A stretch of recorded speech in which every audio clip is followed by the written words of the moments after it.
नमस्कार दोस्तों, मैं आनंद प्रकाश एक बार फिर से आपका आपके अपने YouTube चैनल फिजिक्स टूल में हार्दिक अभिनंदन करता हूं, स्वागत करता हूं। और आशा करते हैं कि हमारी टीम द्वारा अपलोड किए गए वीडियो आपको लगातार समझ में आ रहे होंगे और आपने पूरा देख भी रहे होंगे। और वीडियो आप अंत तक पूरा देखें, बीच में स्किप मत कीजिए। और एक बात मैं आपको और बताना चाहूँगा कि हमारी टीम ने एक नई मुहिम स्टार्ट की है और रीट की तैयारी करने वाले स्टूडेंट्स के लिए, जो विद्यार्थी हैं, अभ्यर्थी हैं, उनके लिए एक साइकोलॉजी का वीडियो भी डालना स्टार्ट किया है। और वो जो वीडियो है वो 3 बजे अपलोड किया जाता है। तो जो साइकोलॉजी की तैयारी करने वाले स्टूडेंट हैं, रीट की तैयारी करने वाले स्टूडेंट हैं, वो उस चीज़ पर ध्यान दें और आप ज़्यादा से ज़्यादा उन्हें हमारे चैनल को सब्सक्राइब करवाएं और ज़्यादा से ज़्यादा चैनल को शेयर कीजिए। तो अपने जो अध्ययन कर रहे थे, पिछली बार आपने अध्ययन किया था ग्रेफाइट का और हीरा का, दोनों का आपने अध्ययन कर लिया था। और आज अपने अध्ययन करेंगे हीरा और जो ग्रेफाइट है उन दोनों का डिफरेंस, यानी तुलनात्मक अध्ययन। तो हीरा और ग्रेफाइट का तुलनात्मक अध्ययन मैंने समय कम लगे इसके लिए यहाँ बोर्ड पर अंकित कर रखा है, आपके सामने तैयार कर रखा है।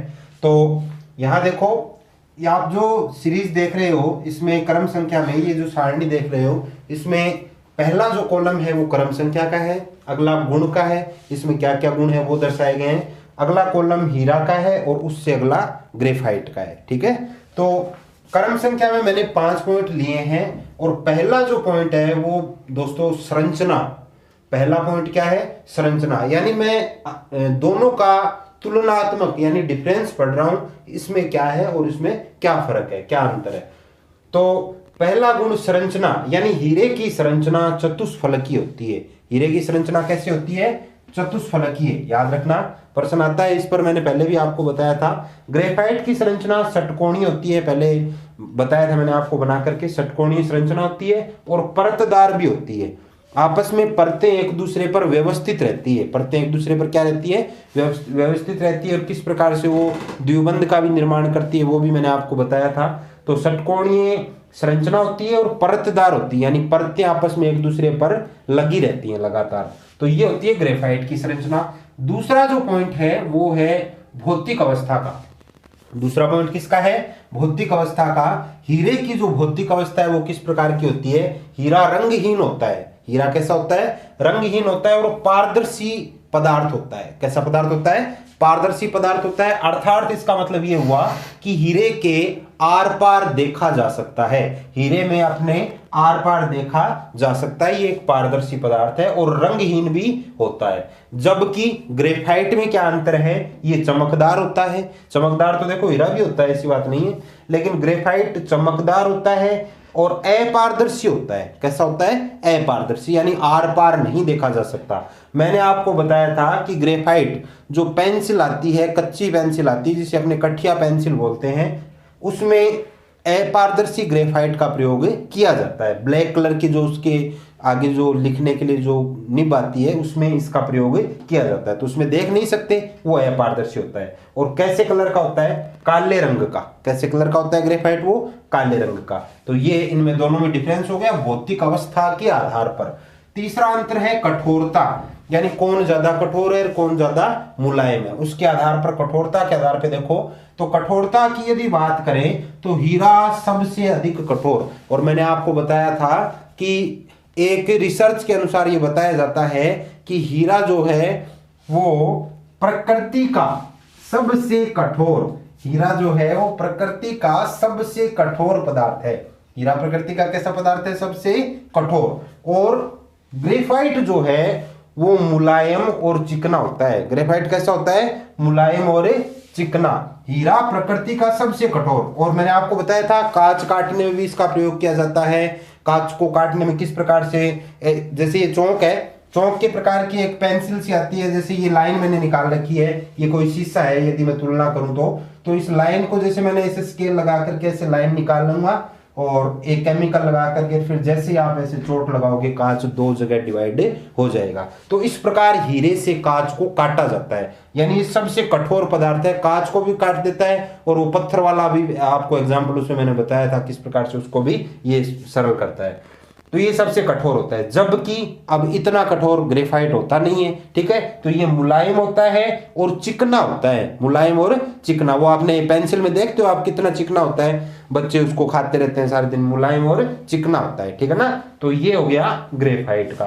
अब देखो बच्चों अगला चौथा पॉइंट, क्रम संख्या में 4 नंबर, 4 नंबर देखो, ये 4 नंबर में इसका जो गुण है वो किसके आधार पर देख रहे हैं, विशिष्ट घनत्व के आधार पर, यानी दोनों का डिफरेंस। देखो ये जो है ना गुण, ये तो पढ़ रहे हैं डिफरेंस किसके आधार पर, इनके आधार पर। जैसे संरचना के आधार पर पढ़ा, भौतिक अवस्था के आधार पर पढ़ा, अब कठोरता में पढ़ा, ये ज्यादा कठोर है वो ज्यादा कठोर है, ये मुलायम है वो मुलायम है, ये कठोरता के आधार पर। अब मैं अंतर पढ़ रहा हूं, डिफरेंस पढ़ रहा हूं विशिष्ट घनत्व के आधार पर। किसके आधार पर, विशिष्ट घनत्व के आधार पर। तो देखो बच्चों हीरे का विशिष्ट घनत्व 3.51 होता है। कितना होता है, 3.51 हीरे का विशिष्ट घनत्व, याद रखना। जबकि ग्रेफाइट का विशिष्ट घनत्व 2.25 होता है। ग्रेफाइट का विशिष्ट घनत्व कितना होता है, 2.25, ठीक है ना।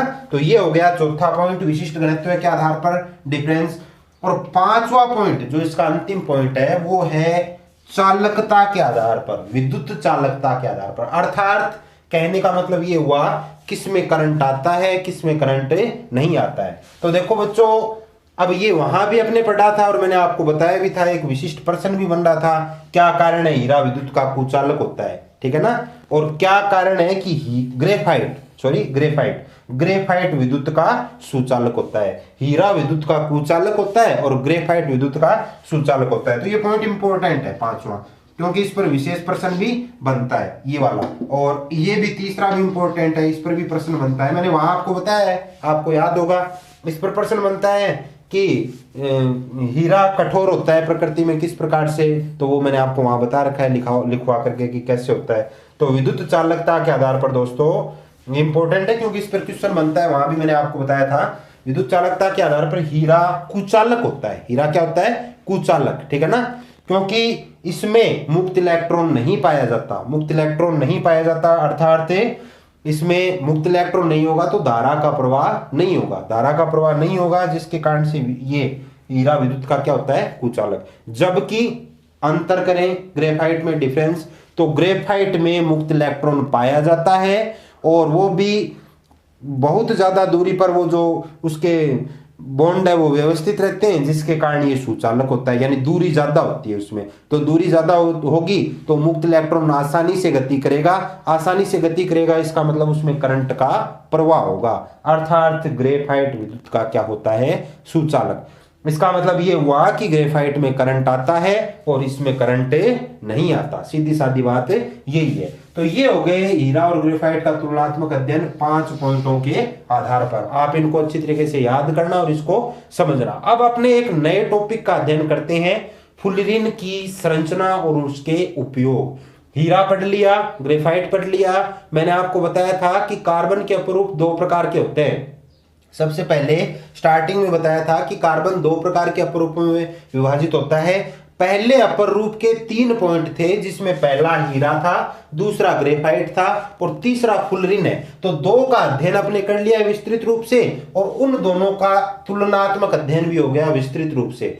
अब जो तीसरा पॉइंट है, पहले अपर रूप का क्रिस्टलीय और अक्रिस्टलीय 2 रूप होते हैं ना उसके कार्बन के, तो अक्रिस्टलीय तो इतना ज्यादा विस्तृत अध्ययन नहीं करेंगे, जबकि इसका अध्ययन अपने करेंगे।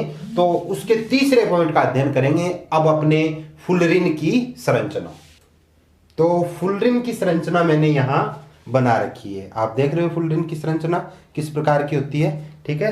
तो ये फुलरिन की संरचना यहां मैंने बना रखी है और ये पॉइंट भी आपकी सहूलियत के लिए, टाइम कम लगे, मैंने यहां नोट कर रखे हैं, जो आप स्क्रीन पे देख पा रहे हो। तो फुलरिन जो है वो ये भी एक महत्वपूर्ण इंपॉर्टेंट पॉइंट है। फुलरिन भी कार्बन के अपरूपों में हीरा, ग्रेफाइट और फुलरिन जो है ये भी एक इंपॉर्टेंट रूप है। तो इसमें पहला जो पॉइंट है वो क्या है, पहला पॉइंट क्या है इसमें, पहला पॉइंट ये है कि संरचना, इसकी संरचना दोस्तों फुटबॉल की तरह होती है। इसकी संरचना कैसी होती है, फुटबॉल की तरह। फुटबॉल इस प्रकार का होता है, जो आप यहाँ संरचना देख पा रहे हो, ये फुटबॉल की तरह इसकी संरचना होती है। और इसकी फुटबॉल की तरह संरचना होने के कारण इसे बक्कीबॉल भी कहा जाता है। फुटबॉल की तरह संरचना होने के कारण इसे क्या कहा जाता है? बक्कीबॉल भी कहा जाता है। फुटबॉल की तरह संरचना होने के कारण इसे क्या कहा जाता है? बक्कीबॉल। यानी ये बॉल या फुटबॉल कह दो, गोल गोल इसकी संरचना होती है। ठीक है, एक नाम और भी आएगा आगे, वो वहां क्लियर करेंगे अपने। फिर अगला पॉइंट क्या है कि इसका जो नामकरण है, फुलरिन का जो नामकरण है वो अमेरिका के एक प्रसिद्ध वास्तुकार द्वारा किया गया था, जिनका नाम बकमिंस्टर फुलर था। जिनका नाम क्या था? बकमिंस्टर फुलर था। इनके नाम के कारण, इनके नाम में आगे जो फुलर लगा है, उस फुलर के कारण इसका नाम फुलरिन दिया गया। उस फुलर के कारण इसका नाम क्या दिया गया? फुलरिन। तो इसका नामकरण अमेरिका के प्रसिद्ध वास्तुकार बकमिंस्टर फुलर ने किया था। ठीक है, और अगला पॉइंट, फुलरिन के अणु में 60, 70 या अधिक कार्बन परमाणु होते हैं। इसके अणु में कितने परमाणु होते हैं? कार्बन परमाणु कितने होते हैं? 60 कार्बन परमाणु भी हो सकते हैं, या फिर 70 भी हो सकते हैं, या इससे अधिक कार्बन परमाणु भी इसमें हो सकते हैं। फुलरिन में 60 कार्बन परमाणु भी हो सकते हैं, 70 भी हो सकते हैं, या इससे ज्यादा कार्बन परमाणु भी इसमें हो सकते हैं। ठीक है ना। अगला पॉइंट देखो, ये इंपॉर्टेंट भी है कि कार्बन 60 यानी इसमें यहां मैंने लिखा है ना 60, 70, तो कार्बन परमाणु होंगे इतने, तो कार्बन 60 C60 लिखा है मैंने, यानी कार्बन 60 सबसे अधिक स्थायी है। कार्बन 60 सबसे अधिक यानी सर्वाधिक स्थायी सदस्य है इसका। ठीक है, स्थायी है, जिसे बकमिस्टर फुलर ने बताया था। जिसे क्या कहा कि बकमिस्टर फुलर भी इसके कारण इसको कहा जाता है। बकमिस्टर फुलर ने इसको क्लियर किया था कि कार्बन 60 है वो सबसे अधिक स्थायी सदस्य है इसका। ठीक है ना। अगला, कार्बन 60 में अगला पॉइंट क्या है? कार्बन 60 में बच्चों 32 फलक होते हैं। कार्बन 60 में कितने फलक होते हैं? 32 फलक होते हैं, जिसमें से मैंने ब्रैकेट में लिखा है 20 फलक तो षटकोणीय होते हैं। 20 फलक क्या होते हैं? षटकोणीय। कार्बन 60 में 32 फलक पाए जाते हैं। कितने फलक पाए जाते हैं? 32 फलक पाए जाते हैं, जिसमें से 20 फलक षटकोणीय होते हैं और 12 फलक पंचकोणीय होते हैं। 12 फलक क्या होते हैं? पंचकोणीय। 20 षटकोणीय और 12 फलक पंचकोणीय होते हैं। 20 और 12 टोटल 32 फलक हो गए मिलाकर के। ठीक है ना। अगला पॉइंट, कार्बन 60 विद्युत का कुचालक होता है। कार्बन 60 विद्युत का कुचालक होता है, यानी इसका जो अपरूप है ना कार्बन 60 जो इसके अंदर होता है, वो विद्युत का क्या होता है? कुचालक होता है। और कार्बन के मध्य, इसके साथ भी इसमें क्या गुण होता है?